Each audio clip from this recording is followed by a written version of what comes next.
জেনে শুনে কোন দুর্নীতিবাজের পক্ষ অবলম্বন করা এটা খেয়ানত, এটা অন্যায়ের পক্ষপাতিত্ব। এটা আসলেই ঠিক, এটা রেডিমেড ঠিক না। মাহফিলে অনেক সময় হুদাই ঠিক করেন, কিন্তু এটা আসলেই ঠিক। জেনে শুনে অন্যায়ের পক্ষ। এখন মনে মনে অনেকে বলে এটা কারে বললো হুজুরে, মনে হয় আমারে। তো আপনি দুর্নীতিবাজ হলে তো আপনারই বেশি। একজন ব্যক্তি অন্যায় করছে, এই অন্যায় জানার পরেও যদি কোনো আইনজীবী কোর্টের মধ্যে গিয়ে এই অন্যায়ের পক্ষে লড়ে আর এটাকে ন্যায় প্রমাণ করার চেষ্টা করে, তো সেই আইনজীবীকে জানায় দেন কিয়ামতের মাঠে আল্লাহর সামনে দাঁড়ানোর জন্য। অন্যায় এটাকে ন্যায় করার চেষ্টা করা যাবে না, আল্লাহ নিষেধ করছেন। আজকের এই অংশটা সবচেয়ে গুরুত্বপূর্ণ একটা অংশ। বুঝে শুনে পক্ষ অবলম্বন করবেন। কোন অন্যায়ের পক্ষপাতিত্ব যদি করেন তো আল্লাহর সামনে দাঁড়ানোর জন্য তৈরি থাকেন। আমি আল্লাহর কসম করে বলছি, অন্যায়ের পক্ষ অবলম্বন যদি করেন তো আল্লাহর সামনে দাঁড়ানোর জন্য তৈরি থাকেন। প্রিয় মুসলমান ভাইয়েরা, আমাদের দেশের সামনে একটা সময় আসতেছে, আপনি বুঝে শুনে পক্ষ অবলম্বন করবেন। আপনি কাকে সমর্থন করতেছেন, কার সাপোর্ট করতেছেন, এটা আল্লাহ দেখতেছে।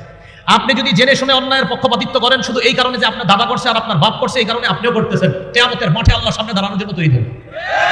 অন্যায়ের পক্ষপাতিত্ব করা খেয়ানত। সূরা নিসা 103 নম্বর আয়াতে আল্লাহ বলেন, ওয়ালা তাকুন লিল খাইনিনা খাসিমা, নবী খেয়ানতকারীদের পক্ষ অবলম্বনকারী আপনি হবেন না। সূরা নিসা 107 নম্বর আয়াতে আল্লাহ বলেন, ওয়ালা তুজাদিল আনিল লাযিনা ইখতানুনা আনফুসাহুম, যারা নিজেদের সাথে খেয়ানত করে, নবী আপনি তাদের পক্ষে ঝগড়া বিবাদ করবেন না। একজন ব্যক্তি অন্যায় করছে, এই অন্যায় জানার পরেও যদি কোনো আইনজীবী কোর্টের মধ্যে গিয়ে এই অন্যায়ের পক্ষে লড়ে আর এটাকে ন্যায় প্রমাণ করার চেষ্টা করে, তো সেই আইনজীবীকে জানায় দেন কিয়ামতের মাঠে আল্লাহর সামনে দাঁড়ানোর জন্য। অন্যায় এটাকে ন্যায় করার চেষ্টা করা যাবে না, আল্লাহ নিষেধ করছেন। লা তুজাদিল আনিল লাযিনা ইখতানুনা আনফুসাহুম, নবী যারা নিজেদের সাথে খেয়ানত করে তাদের পক্ষে আপনি ঝগড়া বিবাদ করবেন না। এই জন্য প্রিয় ভাইয়েরা, অন্যায়ের পক্ষপাতিত্ব করা হারাম। আপনাদের সামনে অনেক মানুষ বলবে, আমি যদি এই করি, আমি যদি সেই করি, তো আপনাদেরকে এমন করবো তেমন করবো। এগুলো শুই না আপনারা পক্ষে অবলম্বন করেন। ওই যে বাপে পক্ষ করছে, দাদা তার পক্ষে কথা বলছে, এই জন্য আপনিও তার পক্ষ অবলম্বন করলেন। যেই মাত্র পক্ষে অবলম্বন করলেন, করার সাথে সাথে কিছুদিন পরে আপনাকে বাস দেওয়া শুরু করলো। এটা আপনি জেনে শুনে অন্যায়ের পক্ষ অবলম্বন যদি করেন, তা আল্লাহর কাছে আপনি দাঁড়ানোর জন্য তৈরি থাকবেন। মূল আলোচনায় চলে আসি। জনপ্রতিনিধি নির্বাচন করার ক্ষেত্রে আপনি যদি জেনে শুনে অন্যায়ের পক্ষ অবলম্বন করেন, তো আল্লাহর কাছে আপনি দাঁড়ানোর জন্য তৈরি থাকেন।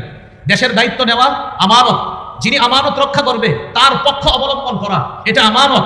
মুসলমান জেনে শুনে কোন দুর্নীতিবাজের পক্ষ অবলম্বন করা এটা খেয়ানত, এটা অন্যায়ের পক্ষপাতিত্ব। এটা আসলেই ঠিক, এটা রেডিমেড ঠিক না। মাহফিলে অনেক সময় হুদাই ঠিক করেন, কিন্তু এটা আসলেই ঠিক। জেনে শুনে অন্যায়ের পক্ষ। এখন মনে মনে অনেকে বলে এটা কারে বললো হুজুরে, মনে হয় আমারে। তো আপনি দুর্নীতিবাজ হলে তো আপনারই বেশি। যদি বলেন না না না এটা তো আমি না, তো আপনি না। অনেক মানুষ আছে যখন কোনো অন্যায়ের কথা বলবেন বলে কি এটা কারে বললো, তো আপনি দুর্নীতিবাজ, হ্যাঁ তো আপনারই বলছেন। হুজুর সুদের ওয়াজ করে, করার পর বের হয় গত 6 বছর তো আপনার বয়ান সুন্দরী ছিল, আজকে হঠাৎ সুদের ওয়াজ করা কি দরকার ছিল? তো হুজুর জিজ্ঞাসা করে আপনি সুদ খান? হয় না, কি বলেন, মাঝে মাঝে একটু ছোট কিস্তি দিই। তো ওয়াজ তো আপনারই করা হয়েছে। এই জন্য আমাদের সমাজে যে যেই অপরাধে আছে, ওই অপরাধের ওয়াজ করলে এটা তার গায়ে লেগে যায় এবং সে ওই অপরাধের পক্ষ অবলম্বন করে ভালো মানুষের উপর আক্রমণ চালানোর চেষ্টা করে। এই জন্য অপরাধ কেউ নিজের গাড়ি নেবেন না। আজকের এই অংশটা সবচেয়ে গুরুত্বপূর্ণ একটা অংশ। বুঝে শুনে পক্ষ অবলম্বন করবেন। কোন অন্যায়ের পক্ষপাতিত্ব যদি করেন তো আল্লাহর সামনে দাঁড়ানোর জন্য তৈরি থাকেন। আমি আল্লাহর কসম করে বলছি, অন্যায়ের পক্ষ অবলম্বন যদি করেন তো আল্লাহর সামনে দাঁড়ানোর জন্য তৈরি থাকেন। আল্লাহ আমাদেরকে কথাগুলো বোঝার তৌফিক দান করেন। ভুল পরামর্শ দেওয়া খেয়ানত। আবু দাউদের হাদিস 3657 নম্বর হাদিস। এই হাদিসের মধ্যে আসছে, মান আশারা আলা আখিহি বিআমরিন ইয়ালামু আন্না রুশদা ফি গায়রিহি ফাকাদ খানা। কেউ যদি কোনো ব্যক্তিকে এমন বিষয়ে পরামর্শ দেয়, সে জানে এটা সঠিক পরামর্শ না। আমি ওনাকে একটা পরামর্শ দিলাম, আমি জানি পরামর্শটা সঠিক না, ইচ্ছা করেই দিছি উল্টা পরামর্শ। রাসূল বলেন এটা খেয়ানত করলাম। ভুল পরামর্শ দেওয়া খেয়ানত। এবার আরেকটা অংশ আসছে, এটা আমার সাথে বলেন। অযোগ্য ব্যক্তিকে যোগ্যতার আসনে বসানো, অযোগ্য ব্যক্তিকে নেতৃত্ব দেওয়া আমানতের খেয়ানত। আবার অযোগ্য ব্যক্তিকে নেতৃত্ব দেওয়া আমানতের খেয়ানত। সহিহ মুসলিমের হাদিস 1825 নম্বর হাদিস, কিতাবুল ইমারাহ বাবু কারাহাতিল ইমারাহ মিন গায়রি যুরুরা। এই অধ্যায়ে ইমাম মুসলিম রাহমাতুল্লাহ আলাইহি একটা হাদিস আনছেন।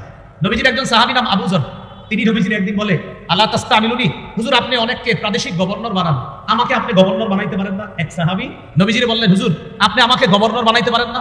নবীজি বললেন, ইয়া আবাদার ইন্নাকা দাঈফ, আবু যর তুমি দুর্বল মানুষ, তুমি পারবা না এত বড় দায়িত্ব পালন করতে। ইন্নাহা আমানা, গভর্নরের পদ এটা আমানত। ওয়া ইন্নাহা ইয়াউমাল কিয়ামাতি খিজিয়ুন ওয়া নাদামা, এই আমানতের খেয়ানত যে করবে কিয়ামতের ময়দানে এটা লাঞ্ছিত হওয়ার কারণ হবে, এটা অপদস্থ আর অপমানিত হওয়ার কারণ হবে। নবীজি কি বুঝাইতে চাইলেন? গভর্নরের পদে অধিষ্ঠিত হওয়া, রাষ্ট্রের কোন দায়িত্বের জায়গায় বসে আপনি যদি আমানতের খেয়ানত করেন, খিজিয়ুন কিয়ামতের ময়দানে লাঞ্ছিত হবেন, অনাদামা অনুতপ্ত হবেন। তো নবীজি তার সাহাবী আবু যরকে বললেন, আবু যর, তুমি দুর্বল মানুষ, তুমি এই দায়িত্ব নিয়ে এটা সুচারুরূপে পালন করতে পারবা না। ইল্লা মান আখাযাহা বিহাক্কিহা ওয়া আদ্দাল্লাযী আলাইহি ফিহা। যেই ব্যক্তি দেশের দায়িত্ব নেওয়ার পর আমানত যথাযথভাবে পালন করতে পারবে, রাস্তা করে দেওয়ার কথা বলে, রডের কথা বলে যারা রডেই দিবে, বাঁশ না দিবে, এই ব্যক্তি কিয়ামতের ময়দানে লাঞ্ছিত হবে না, বরং আরশের ছায়া তলে 7 ব্যক্তিকে আল্লাহ জায়গা দিবে, এর মধ্যে এই ব্যক্তিকেও আল্লাহ অন্তর্ভুক্ত। তাহলে কি শিখলাম? গভর্নরের দায়িত্ব, দেশের দায়িত্ব, এলাকার দায়িত্ব, ওয়ার্ডের দায়িত্ব, এগুলো আমানত। এই দায়িত্বের যদি একটু উল্টাপাল্টা হয়, কিয়ামতের ময়দানে লাঞ্ছিত হতে হবে, অপমানিত হতে হবে। আল্লাহ হেফাজত করেন। মিথ্যা কথা বলা এটা খেয়ানত। রাসূলুল্লাহ সাল্লাল্লাহু আলাইহি সাল্লাম বলেন, কাবুরাত খিয়ানাতান তুহাদ্দিসু হাদিসান হুয়া লাকা মুসাদ্দিকুন ওয়া আনতা বিহি কাযিব। মন দিয়ে শুনেন, নবীজি বলেন এটা কত বড় খেয়ানত। তুমি মানুষের সামনে যা বলতেছো, মানুষ ভাবতেছে হ্যাঁ এটাই সত্য কথা, কিন্তু তুমি জানো এটা মিথ্যা কথা। আবার দেখেন, নবী বলেন এটা কত বড় খেয়ানত। তুমি যা বলতেছো মানুষ মনে করে এটাই সত্যি কথা, তো আসলে এটা মিথ্যা কথা। আল্লাহ নবী বলেন এটা অনেক বড় খেয়ানত। যেমন আমি আপনাদের সামনে বসে বলতেছি আমি এই, আমি সেই, আমি এটা করেছি, আমি সেটা করেছি, আমি এই করব, আমি সেই করব। গতবার আমাকে আপনারা পান নাই, এজন্য আপনারা অনেক সমস্যায় ছিলেন, এগুলো আপনাদেরকে বুঝাইতেছি। আপনারা এমন করতেছেন, মাথা নাড়াইতেছেন, হ হ হ আসলে ঠিক, আসলে ঠিক না, আমি মনে মনে জানি এখন খালি আপনাদেরকে বুঝাইতেছি আসলে ঠিক, একটু পরে বুঝাবো আসলে কোনটা। তো নবী বলেন তুমি এমন কথা মানুষকে বলো আর মানুষ মাথা নাড়ায় বুঝায় যে তুমি সত্য বলতেছো, তো তুমি জানো যে তুমি মিথ্যা বলতেছো। নবী বলেন এটা কত বড় খেয়ানত। তুমি যে মানুষকে বলো যেটা মানুষ মনে করে সত্য, আসলে তুমি বলতেছো মিথ্যা কথা। তাহলে এটা সবচেয়ে বড় একটা খেয়ানত। স্বামী স্ত্রীর গোপন কথা বাহিরে বলা, এটা খেয়ানত। সহিহ মুসলিমের হাদিস 1437 নম্বর হাদিস, রাসূলুল্লাহ সাল্লাল্লাহু আলাইহি সাল্লাম বলেন, ইন্না মিন আযমিল আমানাহ ইয়াউমাল কিয়ামাহ আর-রাজুলু ইউফজি ইলাল মারআ ওয়া তুফজি ইলাইহি। কোন স্বামী তার স্ত্রীর সাথে আর স্ত্রী তার স্বামীর সাথে আল্লাহ প্রদত্ত বৈধ সম্পর্ক স্থাপন করেছে, করার পর সুম্মা ইয়ানশুরু সিররাহা, এই স্বামী তার বন্ধুদের কাছে তাদের গোপন কথা বলে বেড়ায়, আর এই স্ত্রী তার বান্ধবীদের কাছে তাদের গোপন কথা বলে বেড়ায়। এটা কত লজ্জাজনক বিষয়। বিয়ে হয়েছে, নতুন বাসর হয়েছে, বন্ধুরা বন্ধুকে জিজ্ঞাসা করে ভাবির কি খবর, আর বান্ধবীরা ওই বান্ধবীকে জিজ্ঞাসা করে ভাইয়ের কি খবর। এবার বান্ধবী ভাইয়ের সবকিছু বলতে থাকে, আর বন্ধু তার স্ত্রীর সবকিছু বলতে থাকে। নবী বলেন কিয়ামতের ময়দানে আল্লাহর কাছে তুমি সবচেয়ে বড় খেয়ানতকারী হিসাবে গণ্য হবে। সাবধান, নিজেদের গোপন কথা বন্ধুদের কাছে না বলা, এগুলো অন্যায়। এগুলো বর্তমান জেনারেশন যারা ইয়াং নতুন বিয়ে করে, সে তার স্ত্রীর সব কথা বন্ধুদের কাছে বলে বেড়ায়, এটা ঠিক না, এটা অন্যায়। আল্লাহ আমাদেরকে হেফাজত করেন। সর্বশেষ কথা, এটা একটু সবাই বলি, বলেন যে খেয়ানত করে তার সাথেও আমরা খেয়ানত করব না। আবার যে খেয়ানত করে তার সাথেও আমরা খেয়ানত করব না। রাসূলুল্লাহ সাল্লাল্লাহু আলাইহি সাল্লাম বলেন, আদ্দিল আমানাতা ইলা মান ইত্তামানাকা, যে তোমার কাছে আমানত রেখেছে এই আমানত তুমি আদায় করে দাও। ওয়ালা তাখুন মান খানাকা, যে তোমার সাথে খেয়ানত করে তুমি তার সাথে খেয়ানত করবা না। যে তোমার সাথে খেয়ানত করে তুমি তার সাথে খেয়ানত করবা না। মুমিনের 14 নম্বর বৈশিষ্ট্যটা আপনাদের সামনে বললাম, মুমিন হবে আমানতদার। এই আমানতের উপর অনেকগুলো কথা বললাম, এগুলো আমরা মনে রাখবো।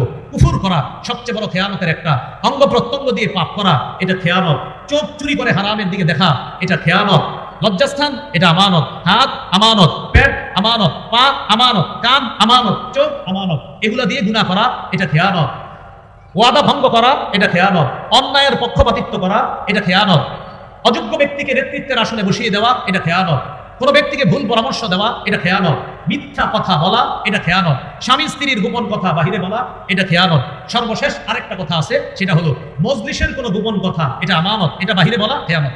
এটা বোঝার জন্য হাদিস বুঝতে হলে আমার দিকে তাকাতে হবে। দেখেন আমি কথা বলতেছি, ভাই আমি আপনাদের সাথে একটা গুরুত্বপূর্ণ কথা বলবো, এবার এদিক সেদিক তাকাই, কথাটা হলো এইভাবে তাকাই দিচ্ছি, মানে কেউ যেন না শুনে। তো নবী বলেন কোন ব্যক্তি ইযা হাদাসা রাজুলু বিল হাদিস, যখন কোন ব্যক্তি কথা বলে ওয়ালতাফাতা, এদিক সেদিক তাকাই এইভাবে, কথাটা হলো এই, নবী বলেন ফাহিয়া আমানা, তাহলে বুঝে নিবা ওই ব্যক্তির কথাটা আমানত। তিনি চাইতেছে এই কথাটা বাহিরে না যাক, শুধু তোমরাই শোনো। নবী কি সুন্দরভাবে ইসলাম শিখাইতেছে। শোনো, যখন মজলিসে কেউ এদিক সেদিক তাকায় কথা বলে, ভাই তোমাদের কাছে একটা গুরুত্বপূর্ণ কথা বলবো, কথাটা কিভাবে বলি, কথাটা হলো এইভাবে তাকায় কথাটা বলে, নবী বলেন ফাহিয়া আমানা, এটা আমানত, এটা তুমি বাহিরে বলবা না। তবে নবী বলে দিয়েছেন আল মাজালিসু বিল আমানা, দুনিয়ার সব মজলিস আমানত ইল্লা সালাসাতা মাজালিস, 3 ধরনের মজলিস আমানত না। 1 নাম্বার সাফকু দামিন হারামিন, যেই মজলিসে কোনো ব্যক্তিকে অন্যায়ভাবে হত্যার পরামর্শ করা হয় এটা আমানত না, এটা আপনি বলে দিবেন বাহিরে। কোনো মজলিসে গোপনে পরামর্শ হইতেছে একজনকে হত্যা করবে, আপনি কোনোভাবে শুনে ফেলছেন, বলে দিবেন। 2 নাম্বার আও ফারজুন হারামুন, কোনো মজলিসে গোপনে পরামর্শ হচ্ছে একজন নারীর সম্মানহানি করা হবে, একজন নারীর সাথে অবৈধ কোনো সম্পর্ক স্থাপন করা হবে, এই আলোচনা হচ্ছে, এইগুলো আপনি বাইরে গিয়ে বলে দিবেন। 3 নাম্বার আও ইততিতাউ মালিন বিগাইরি হাক্কিন, মজলিসে গোপনে পরামর্শ হচ্ছে ডাকাতি করবে, ছিনতাই করবে, চুরি করবে, আলোচনা হইতেছে। শোনো, ডাকাতিটা এইভাবে করবো, তুমি ওই মাথায় থাকবা, আমি ওই মাথায়, অমুকে ওই মাথায়, এইভাবে ডাকাতির প্ল্যান হচ্ছে, আপনি এটা শুনে ফেলছেন। নবী বলেন এটা আমানত না, এটা তুমি বাইরে গিয়ে বলে দিবা। তাহলে এখান থেকে বুঝলাম অন্যায় কোনো কথা মজলিসের মধ্যে হওয়া, যেটা মুসলমানের হক নষ্ট করা হয়, সেই কথা বাহিরে বলে দেওয়া, এটা খেয়ানত হবে না, এটা আমানতের খেয়ানত হবে না। আল্লাহ আমাদের সকলকে যে কথাগুলো বললাম মনে রাখার তৌফিক দান করেন। এবার আমি আধা মিনিটে পুরো 14টা বলে দিচ্ছি, দেখেন তো আপনাদের মনে আসে কিনা। 1, সন্দেহ ছাড়া আল্লাহ আর তার রাসূলকে বিশ্বাস করা। 2, আল্লাহর রাস্তায় জানমাল নিয়ে জিহাদ করা। 3, জিকির করলে আপনার অন্তর ভীত সন্ত্রস্ত হওয়া। 4, কোরআন তেলাওয়াত করলে ঈমান বেড়ে যাওয়া। 5, রবের উপর ভরসা করা। 6, আল্লাহর ইবাদত মধ্যে সবচেয়ে গুরুত্বপূর্ণ ইবাদত নামাজ, এটা কায়েম করা। 7, যাকাত আদায় করা। 8, মুমিন একজন আরেকজনের অভিভাবক। 9, সৎ কাজের আদেশ করবে। 10, অসৎ কাজে নিষেধ করবে। 11, আল্লাহ আর তার রাসূলের আনুগত্য করবে। 12, মুমিন যখন আল্লাহর কোরআন আর হাদিস অনুযায়ী ফয়সালা শুনবে তখন মুমিন যেন কি বলবে? শুনলাম, মেনে নিলাম। 13, সংঘবদ্ধ কোনো কাজে থাকলে মুমিন লিডারের কথা শুনবে, তার অনুমতি ছাড়া কোথাও যাবে না। 14, মুমিন আমানতদার হবে। আর আমানতের ব্যাপারে অনেকগুলো কথা আমরা জানলাম। আল্লাহ আমাদের সকলকে আমানতের প্রতিটা অংশ যেন আমরা সুন্দরভাবে রক্ষা করতে পারি, আল্লাহ তৌফিক দান করেন। এক ভাই একটা ঘোষণা দিতে বলছে, আমার একটা সংকলন আছে মিম্বরের আমানত, এক ভাই এখানে নিয়ে আসছে 1 থেকে 10 খণ্ড কিতাব।